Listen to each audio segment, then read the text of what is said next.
Kuku Raadios välja öeldud seisukohad ei pea ühtima Kuku Raadio seisukohtadega. Te kuulate Kuku Raadiot.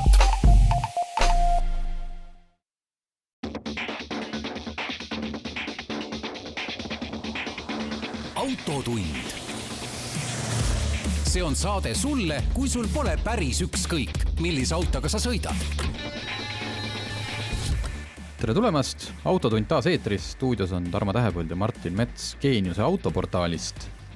Millest täna räägime? Räägime loomulikult Reidi-teest. Ja räägime sellest, et kütusehinnad käivad üles ja alla. Siis räägime, et Citybee, kas ta käib üles või ta käib alla?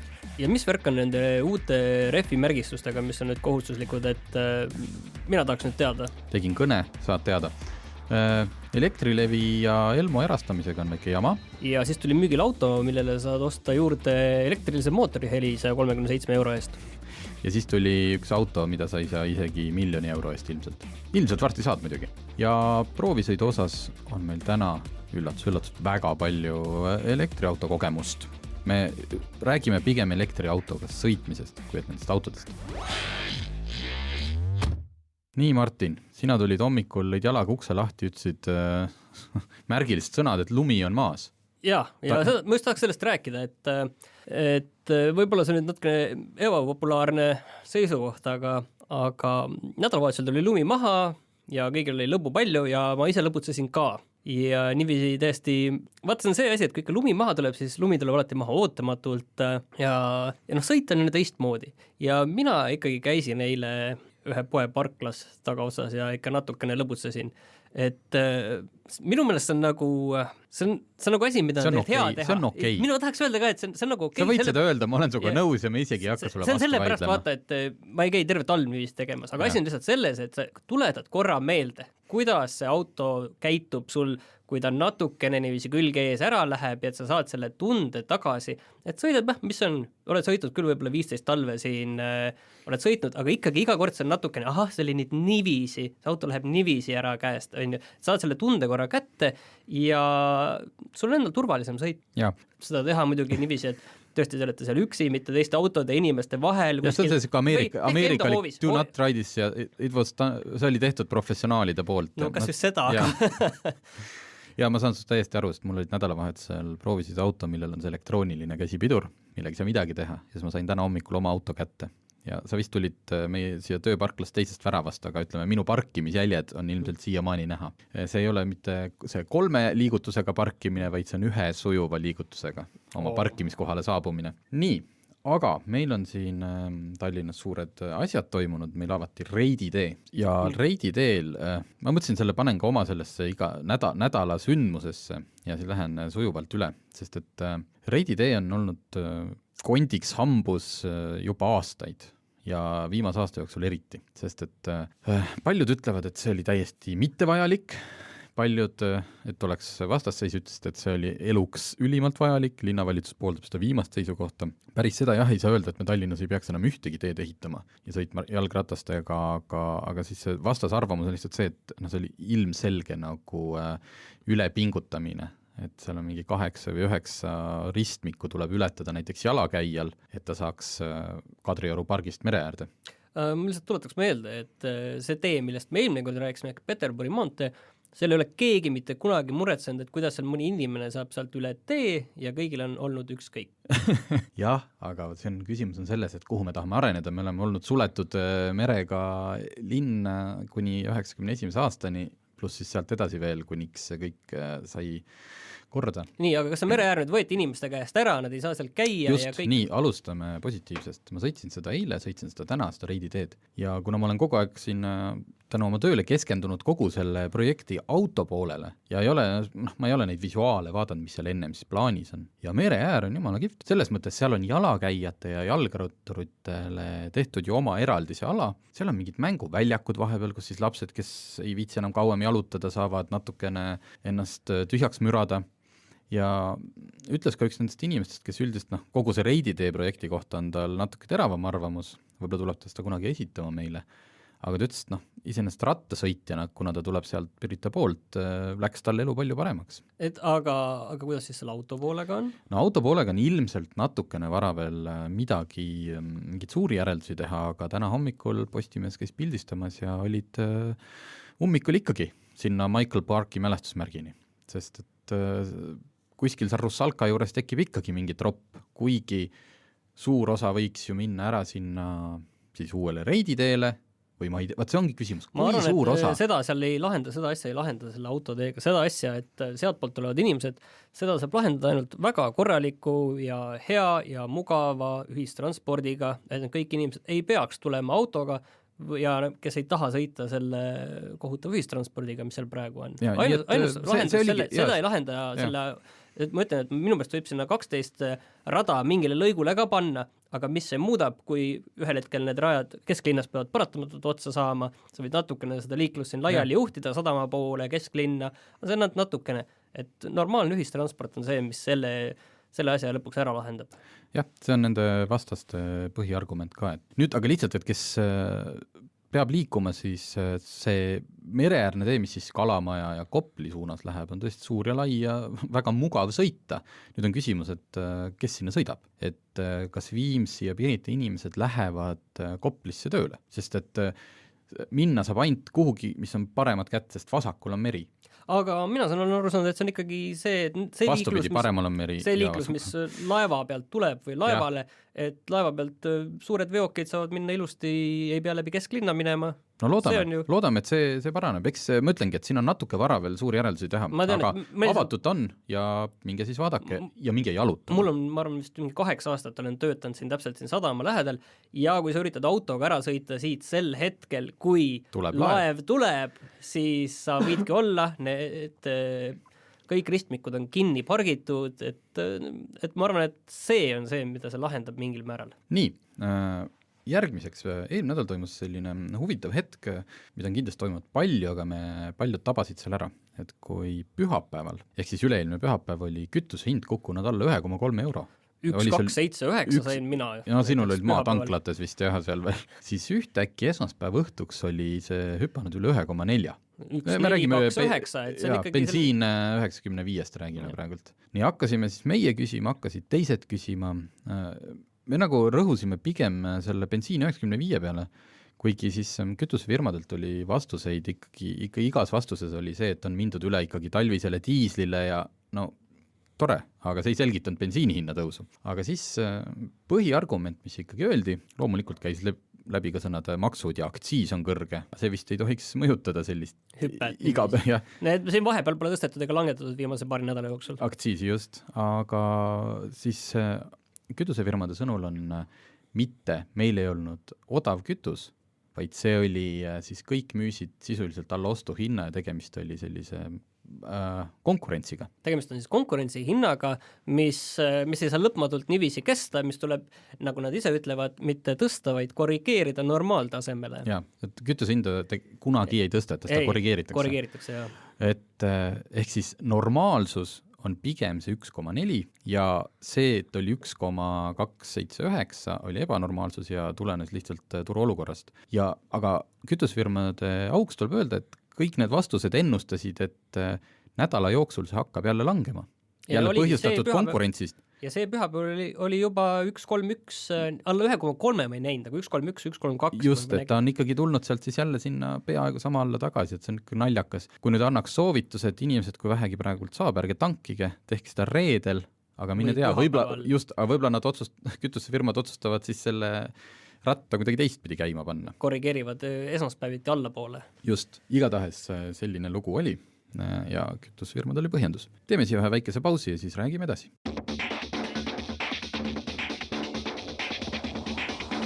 Autotund. See on saade sulle, kui sul pole päris ükskõik, millise autoga sa sõidad. Autotund on tagasi. CityBee avalikustasid nüüd oma statistikat, sest nad on 1 kuu nüüd tegutsenud oma autorendiga, mitte tõuksidega ja päris huvitav. Väidetavalt 8000 sõitu ja sõitnud on kokku 8000 inimest ja 20 000 sõitu. ja ühes päevas siis teeb üks sõiduk 4 sõitu. Ma nüüd ei saanud aru, sealt ei tulnud välja, et kas see keskmiselt, et kas võeti kogu autopark 300 autot tuli kokku ja midagi tuli veel peale. Ei olnud nii palju. Ei, 130... 5 pluss 15, 150 vist. Jah, et mingid Corollad või midagi tuli peale. Jaa, tulid vahepeal hübriid-Corollad, kelle jaoks Fiat 500 väikseks jääb. 20 000 sõita, see on igatahes nende enda sõnul on kõik läinud palju paremini käima, kui nad arvasid. Kõik on väga edukas ja selle üle on mul ainult hea meel. Sest et mul endale küll natukene tundub vahepeal, et kui ma alguses olin hästi vaimustunud ja siis ma avastasin, et ma näiteks oma töö juurde siia kuskile parkida ei saagi, siis mul läks nagu vaimustus üle, aga eks ma vaatasin enda seisukohast. Mina seda mugavalt kasutada ei saa, järelikult on totter teenus. Tegelikult aga kas see 4 korda päevas üks auto sõidab ilmselt mitte väga pikka maad, et kuidas see tundub nagu? Ma ei tea. Mulle nagu tundub vähe arvestades seda, et võib-olla siin selliste asjade alguses on alati sellist hurraa, proovime, vaatame, kuidas see siis on tüüpi kasutajaid. Lihtsalt vaatas algus sattus siia Eesti pimedasse sügisesse, kus ei ole turisti, kus inimene ise ei mõtle, et kuule, et kell on 2, läheks sõidaks näiteks korraks randa tööpäeva raames. No meie seda muidugi ei tee, aga mõned võib-olla teevad. Et pigem tuldi nagu turule ju kõige rahulikumal ajal, kus on kõige vähem inimesi. Võib-olla oli see teadlik, et katsetada, võib-olla lihtsalt ajastus oli selline, ei saanud ennem autosid kätte. Aga tore, kui need ise rahul on, et ma küll ei tahaks, et need autod niisama seisaks ja üks leitaks, et see ärimudel ikkagi ei toimi ja sõitke siis oma autodega edasi. Huvitava faktina tõid veel välja, et 75% autode rentijatest olid mehed vanuses 25-40. Kõik, see on see early adapters, kes tahavad proovida kohe. Nii. Siis on siin olnud juttu ka rehvide tähisest. Ma korra ütlen niiviisi, nagu mina sain uudistest nüüd sain aru niiviisi, et Eestis tohib kasutada ainult neid lamellrehve, mis on mõeldud Põhjamaade jaoks ja millel on siis selline väike mäetipu kujutis märk peal ja meil ei või kasutada siis neid lamellrehve, mis on mõeldud Kesk-Euroopa jaoks. See on nüüd siis alates aastast 2022. Nii et ärge muretsege, et ei pea kohe minema oma autolt alt ära kruvima. No sellega on nüüd selline lugu, et ma helistasin täna ka Eesti Rehviliitu inimesele Kaur Kuurmele ja palusin ka täpsustust ja ta ütles, et tegelikult see on seadus, mis oleks olnud päevakohane 10-15 aastat tagasi. Et kui siis tõesti sõideti massiliselt sellist soodsalt ostetud M+S, mis on maad pluss snow rehvidega, mis läksid siis ka nii-öelda talverehvina kirja, kuigi tegelikult nad on väga harva jää jaoks mõeldud. Ma olen seal ka kunagi mingi aasta käigu sõitnud M+S-iga. Just, ja nüüd see mäetipp, mille keskel on lumehelves, peaks siis tähistama päris talverehvi, aga tegelikult on probleem selles, et ka need Kesk-Euroopa rehvid on sama täisega. Ja kui ma küsisin Kaur Kuurmilt, et kuidas ma siis teada saaks, et ma tahan ikkagi seda kõige turvalisemat põhjamaist rehvi, siis ta ütles, et sa pead usaldama lihtsalt oma rehvi müüjat. Kui tema sulle ütleb, sa võid ka ise netist välja otsida testid ja asjad, aga kui see tavaline inimene, kes lihtsalt läheb rehvi poodi, siis tema ütleb, sest see lumetipu, lumise mäetipuga märk ei tarvitse tähendada, et see on nüüd automaatselt Põhja-Euroopa. Ühesõnaga, sellest märgist ei ole tegelikult minu jaoks siis mitte midagi kasu. Ja selles mõttes, et see rehv ei tohi olla ilma selle märgita, nii palju on. Ja ta ütles, et see puudutab hinnanguliselt umbes 1-2% praegu liikuvatest autodest, mis tõenäoliselt on sellised suured päris maasturid, kus ongi need mudarehvid all, mis tegelikult ei vasta võib-olla talverehvi nõuetele. Et ta ütles, et vist oli tehnikamaailma testis oli üks rehv, mis on sellised nagu suvine lamell, mille pidurdus maa jääl oli 74 meetrit, võrreldes testivõitjaga, mis oli 38 meetrit. Kujutage ette sisuliselt 2 korda pikem pidurdus maa ja ka sellel rehvil on see mäetipu tähis peal. Nii et aastast 2022 kõik, kes on praegult ostnud uued rehvid, siis just hakkab teile päevakorda tulemas, et siis kontrollige üle, küsige oma rehvi müüjalt. Nii, mis meil see saatetundi veel mahub?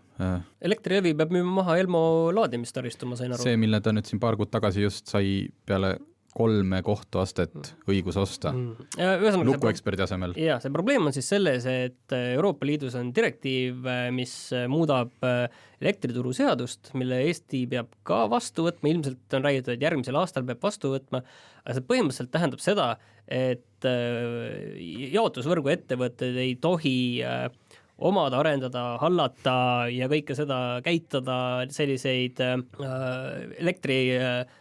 autode laadimispunkte, milleks mida Elektrilevi teeb praegu? See on üks kummaline olukord, sellepärast et see direktiiv tuli küll hiljem, peale seda, kui see hange algas, aga kindlasti oli see teada juba nende kohtulahendite ajal ja Elektrilevi nagu ei loobunud sellest, ei võtnud oma pakkumust tagasi, vaid teadis, et selline direktiiv tuleb. Kui pärast küsisime, et kas siis miks, et kui ei tohi, siis sealt alguses öeldi, et arvati, et see direktiivil tuleb kindlasti muudatusi, et see nii ei lähe ja sest ma saan aru, üle Euroopa paljud jaotusvõrgu ettevõtted ei olnud rahul sellega, et selline asi sisse viiakse. Just, ja siis kui ta nüüd otsustab selle maha müüa, ükskõik näiteks oma loob mingi tütarettevõte, mis ei ole jaotusvõrk ja müüb sinna, siis tuleb jälle riigihanke tingimustes tuleb trahv 30 000 eurot. Ja teised sellised ettevõtted, ma saan aru, saaksid ka sellisel hankel osaleda, aga probleem on tegelikult siin minu meelest ju ilmselge, et kui võrguettevõttele kuulub ka laadimispunktid, millele nad teevad liitumislepinguid ja selged konkurentsiprobleemid tekivad, müüvad elektrit, et siin tekib ilmselge konkurentsiprobleem tegelikult siin on, kui keegi tahab teha konkureerivat laadimisvõrgustikku, siis nemad ei pruugi saada nii häid tingimusi, kui saab Elektrilevi enda võrk, et siin paratamatult see probleem on. Jah, et praegult on see kõik siuke värske, natukene segane, Elektrilevi ise väidab, et kõik on hästi ja see trahvi maksmine kõlab eriti totralt, kuigi see on hanke tingimustes kirjas ja me nüüd siis näeme, mis sellest saab, et igatahes selle põhjal selgub, et Elektrilevi ikka väga tahab seda võrgustikku endale saada. Jaa, aga siin kindlasti kõige mustem stsenaarium on see lihtsalt, et elektri laadimisvõrgustiku väljaehitamine jääb jälle toppama, et kindlasti Elektrilevi ilmselt oleks tahtnud sinna investeerida, nüüd nad ei saa, et selles mõttes, et kui nad võivad seda siin omada, aga veel seda teatud aja või kui neil ei õnnestu seda müüa, keegi tahab müüa, siis nad peavad seda haldama selle aja. Aga kaotaks on jällegi tavakasutaja.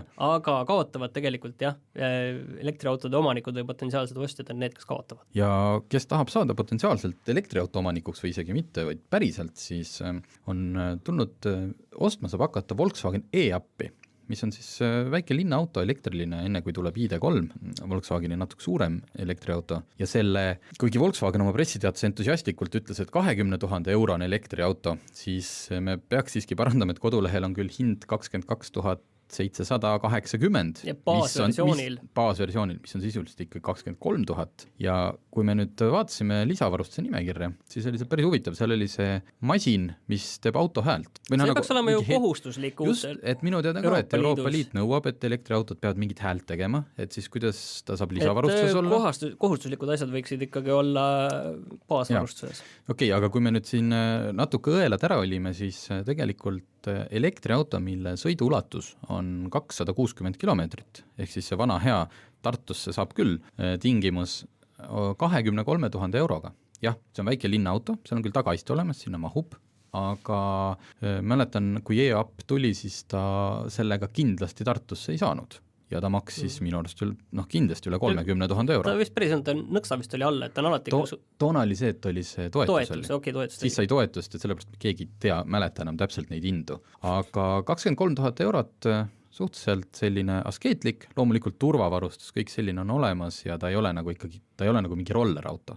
Et kui natkene veel selline õelust tagasi tuua, siis mulle meeldis see, et seal on mingi väike ekraan nagu oli, kus on mingi baasinfo jaoks, aga siis on see, et kui sa tahad veel endale nagu päris ekraani, siis oli seal kirjas, et aga sul on ju nutitelefon ja sa võid selle sinna endale hoidikusse panna ja just, aga võib-olla see ongi hea auto nendele inimestele, kes tahavad alati, et tänapäeval on liiga palju tehnoloogiat ja võtkem seda vähemaks ja palun, nüüd saad sa elektriauto, kus on väga vähe igasuguseid nuppe, mida näppida. Aga tuleme korra nüüd tagasi, et kui see palju sarnane mitte elektriauto maksab, ma ei tea, mis see võrdlusmasin võiks olla? No appi enam Eestis ei müüda, aga kui me võtame näiteks Peugeot 208, mis hakkab bensiinimootoriga, baashind hakkab natuke üle 12 000 euro ja elektriline 208 maksab 28 000 eurot. Et selline see vahe ikkagi on. See tekitab rohkem küsimusi mulle Peugeot auto hinnastamise suhtes kui selle e-api kohta. Ei, nad on ikka kallid veel, aga näete, lootuskiir paistab. Teeme kiirelt ühe pausi.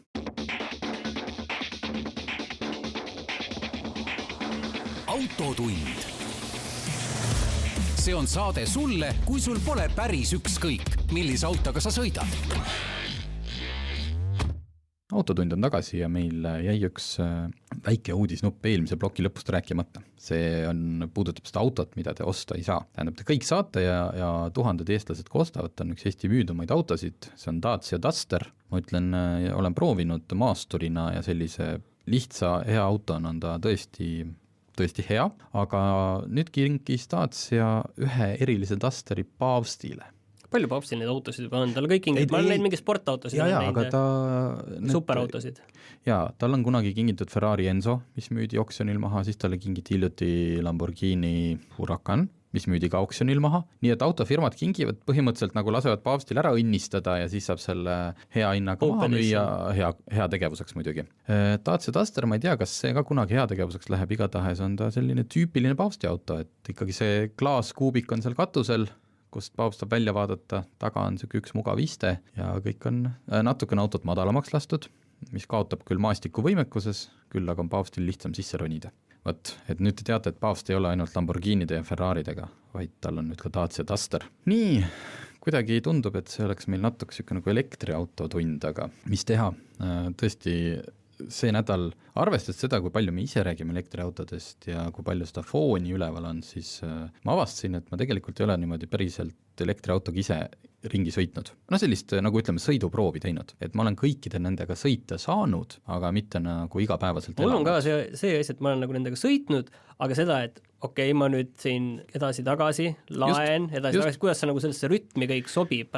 Jaa, see oli väga huvitav, mul oli siis 2 elektriautot eelmine nädal, Hyundai Kona elektrik ja Nissan Leaf ja mõlema puhul ma pean sulle ütlema, et ma veetsin Nissan Leafiga 3 päeva linnas ja Hyundai Konaga ma käisin ära Tallinnast Kuremaale ja tagasi. Kuremaa on siis Jõgevamaal mingi 160 kilomeetrit ja ma pean ütlema, et ma ei laadinud mitte kumbagi, mitte kordagi, et ma viisin esindusse tagasi mitte tühja aukuga autod. Nad saavad veel ise sõita, nad ei pidanud kohe niimoodi, et treilerit kutsuma. See ei anna ikka seda õiget kogemust, vaata, kui sa pead seda laadimise valu tundma. See oli just see, et ma tahtsingi proovida, mina olen kindlasti see inimene, kellele tuleb peale see range anxiety ehk siis läbisõidu äng või sõiduulatuse äng. Aga ma olen aru saanud, et see nagu ei ole enam üldsegi nagu nii suur teema. Aga inimesed peale selle, kui nad on otsustanud ära, et okei, ma selle raha kulutan, aga et issand, et ma ikkagi ei saa ju sellega mitte kuhugi. Mina ise nii mõtlen. Ja siis selgus selline tõsiasi, et ma sõitsin sinna Kuremaale Hyundai Konaga ja ma otsustasin, et ma sõidan sinna niimoodi, nagu ma sõidaksin tavalise autoga. Et ma ei lülita sisse seda kõige ökomaid asju või selles mõttes, et ma ei pinguta ekstra. Kliima paned ikka vähemalt 23 peale ja ei külmeta seal. Just. Nagu seal Tallinn-Tartu otsi vanasti tehti, et näpud jääs ja aga saame 186 kilti kätte. Just. Ja siis kuulasin Bluetoothist muusikat. Kui oli vaja mööda minnes, ma läksin mööda, ma ei tiksunud kellegi sabas 70-ga. Kui oli vaja, ristmikult pöörad välja, siis ka ikkagi nagu kiirendad 90, nii nagu normaalne. Aga mitte ka seda, et see elektriautolikult, et nüüd ma pean iga kord selle matsu selga saama. Tüütab varsti ära ja sõitsingi ja jõudsin Kuremaale ja mul oli akut niimoodi, et sellel konkreetsel Hyundai Konal, kusjuures on muidugi mitmete tärnikestega märgitud, et linnas peaks sellega saama isegi sõita kuni 619 kilomeetrit, maanteel 449 paberite järgi. Aga siis, et linnas saab sõita rohkem. Elektriautodega ja hübriididega on ka nii, linnas saab rohkem sõita, või tähendab, kulu on väiksem. Ma sain selle auto niimoodi, et tal oli 430, ma sain täis akuga, panin käima, vajutasid nuppu ja siis näitas, et ma saan 435 kilti sõita ja ma arvan, et ma põhimõtteliselt lõpuks nii palju saingi, see tuli vist äkki 390 oleks ma saanud sõita, mis võttis mõnes mõttes sellest sõitmisest kogu selle põnevus ära. Ma arvasin, et ma saan teha põneva reportaaži, kuidas ma istun kuskil Järva-Jaani laadja küljes Hyundai Konaga, sest ma ei saa seda kiirlaadida, vaid pean kasutama seal seda tavalist otsikut selles Elmo laadjas. Mitte midagi sellist, ma jõudsin tagasi Tallinnasse, ma olin ära käinud, sõitnud juba mingi 320 kilomeetrit ja mul oli veel selline rahulikult 70 kilomeetrit sõiduulatust.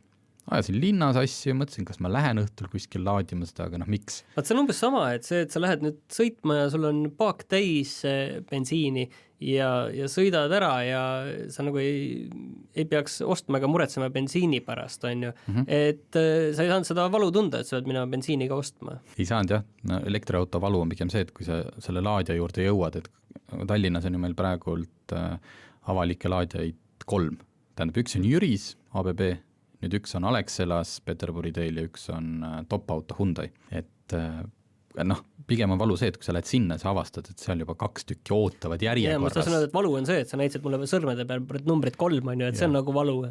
Ei, aga samas mõlema auto puhul oli see, et mul oli kodus see öö, kus ma oleks võinud ta pistikusse panna. Mul lihtsalt on see ühefaasiline elekter ja ma jumal teab, mitu päeva see aega võtaks. Nii, aga kui ma räägin veel Hyundai Konast, räägime siis autost ka natuke, mida ma imestasin, et ta on väike linnamaastur. Nagu ikka enamus raha on seal läinud selle elektritehnoloogia peale, sa vaatad sisse, nüüd ma tõmban jälle oma plastiku sae käima, kõik see nupud või see konsooli materjal on selline nagu odav elektroonika, see hõbedase tooniga mingi aivamakk või selline, natukene võib-olla paneks nina krimpsutama, aga kui ma hakkasin vaatama, mis nupud mul seal on, Hyundai Kona väike, see oli istme ventilatsioon, asi, millest ma ei ole mitte kunagi muidugi puudust tundnud ja ma ühesegi oma autosse ilmselt ei ostaks seda. Ja akut võtab kindlasti kõvasti.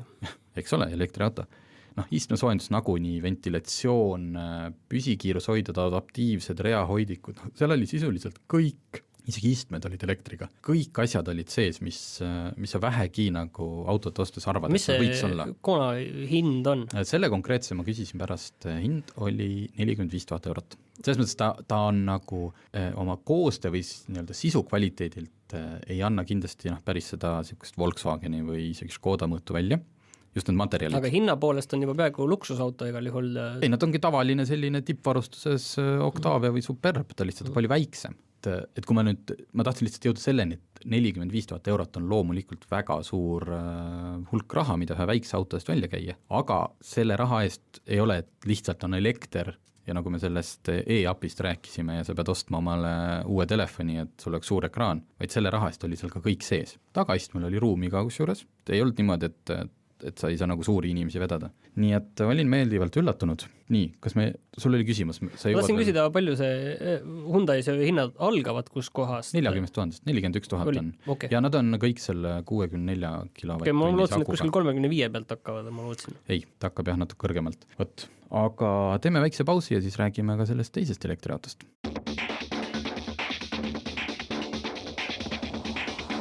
Autotund. See on saade sulle, kui sul pole päris ükskõik, millise autoga sa sõidad.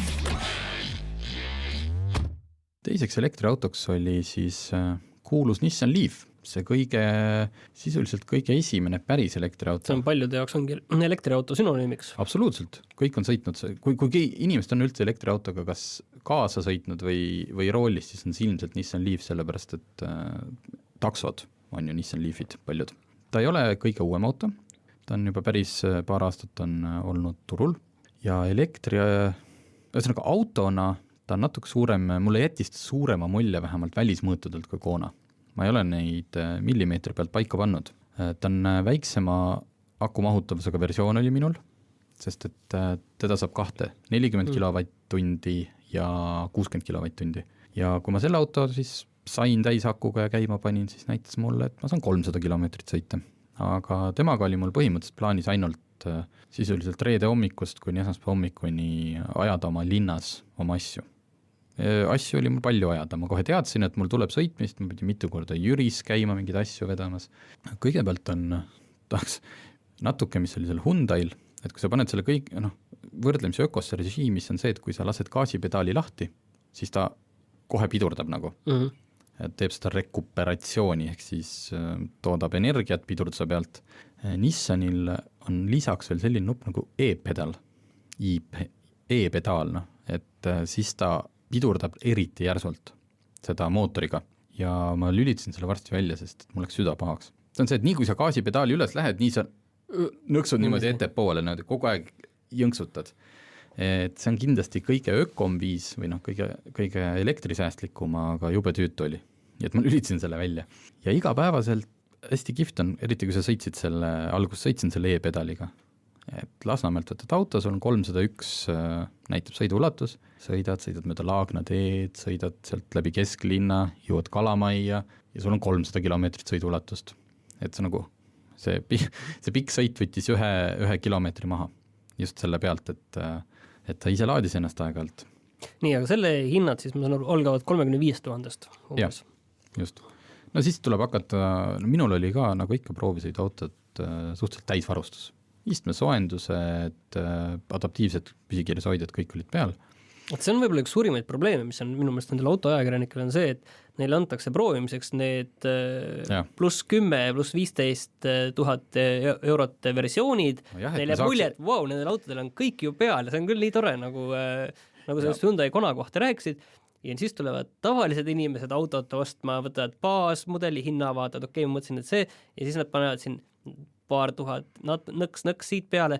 Noh, tegelikult mul ei ole ju seda rea hoidjat vaja, ma oskan ise ka rida hoida ja ei, me anname endale täitsa aru, et ta pole pooli autosid näinudki, millised need tegelikult on ja mida selle inimesed tegelikult kasutada saavad. Mitte midagi. Selles mõttes jah, et paar baasvarustusega autot on elus ette sattunud ja rohkem ei taha.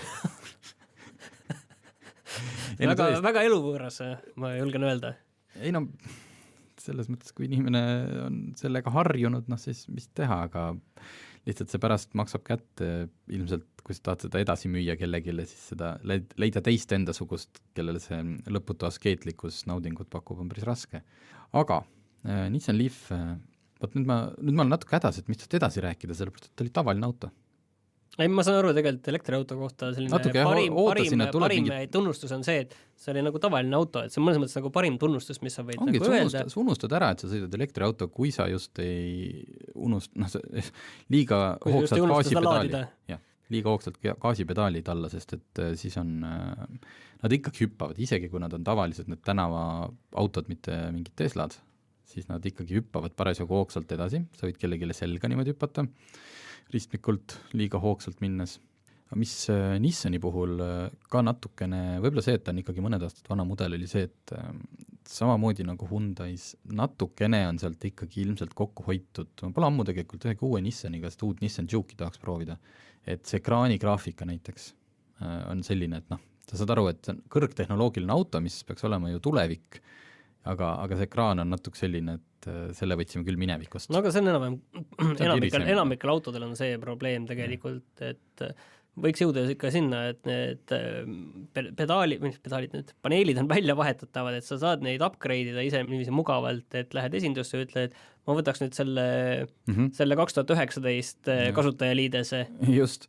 Või et kui see ekraani enda kvaliteet on lihtsalt nii kehv, mis seal isegi paari aasta tagustes autodes on. Teine on see jah, et muidugi saaks niisama tarkvara uuendusega seda paremaks teha. Huvitav on, ma olen paaril autost kohanud, ühel ma ei leidnudki seda võimalust sisse lülitada, et sul on küll tagurduskaamera, aga seal ei ole seda heli ei ole. Ja ma oleks täna seal esinduse juures peaaegu seda autot ära parkides ühele PEM-ile sisse tagurdanud. Et andurite seda piiksumist ei ole, jah. Andurid on olemas, aga need ilmselt on kuskil süsteemist keegi selle maha keeranud ja see on jube ohtlik, sest et kui sa oled harjunud ja sa eeldad, et see on kaamera, mis on muidugi sellise ilmaga, nagu meil siin on enamalt väga mudane, siis see oli halb ehmatus. Ja teine asi, mis see läheb nüüd hästi tehniliseks või kui te kujutate ette, mis asi on A-piilar, see on see uksetala, mis on teil mitte uksetala, vaid esiklaasi kõrval. See on need asjad, mis piiravad vaate välja. Just, peegli ja esiklaasi vahel see nii-öelda post. Ma ei tea miks, aga Nissan Leafil on see hiiglaslik. Ja sinna sisse on veel tehtud väike kolmnurkaken, mis peaks midagi päästma, aga tegelikult ta oluliselt ikkagi varjab vaate välja ja ma ei tea, miks see nii on. Kas siis need insenerid kunagi ei istunud sinna sisse ja arvanud, et sinna mahub ikka korralik rekka peitu. See on nagu sellel Tesla Cybertruckil, et sinna mahub isegi mitu Cybertrucki veel peitu sinna piilari taha. Aga need mõlemad autod, et ma ei tea, kellel need täna on? Kui me räägime hinnast 35 ja 40 samale inimesele, ma ütlen kellele. Aga selle samale inimesele, kes ostis esimese iPhone'i ja teise iPhone'i.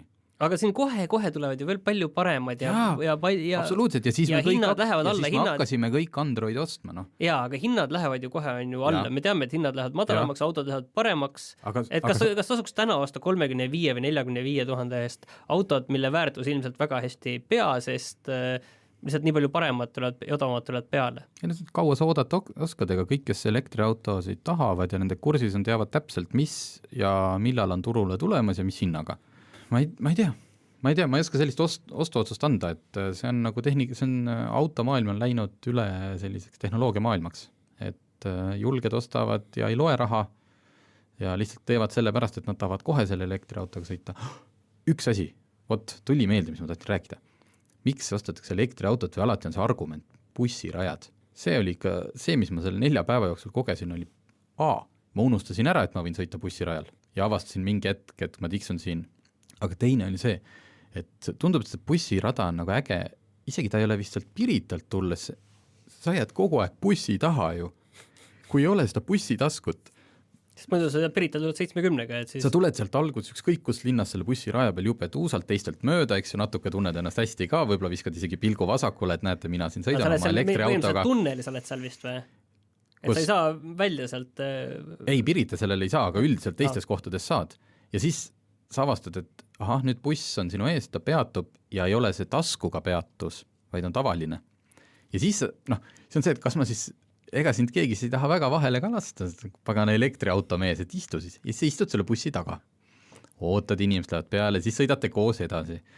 Et kui te nüüd nagu mõtlete elektriauto ostu peale selle bussiraja vaatenurgast, siis tegelikult see ei ole nii mõnus, kui te arvate. No ilmselge on see ka, et ühel hetkel see kaob ära, et ega see lõpmatus ei ole, mida rohkem neid elektriautosid juurde tuleb, siis see kaob ära ühel hetkel kindlalt. Arvad, see ei saa lõpuni olla, varsti on kõik autod seal ühistranspordi rajal ju. No ma ei tea, siin ikkagi skeptikud ütlevad, ei, see tule siin elektriautodest midagi, need on nii kallid ja see kõik üldse ei toimi. Ei, kui see tuleb, sinna ei ole võimalik enam kätte ette panna, aga lihtsalt see, et need rajad kaovad ära elektriautode jaoks. No selge, sellise helge noodiga siis lõpetame ja sellega lõppes meie väike elektriautokatse, mis ütleb ju nende kohta pigem positiivselt, et lõppes igavalt. Ei ühtegi draamat.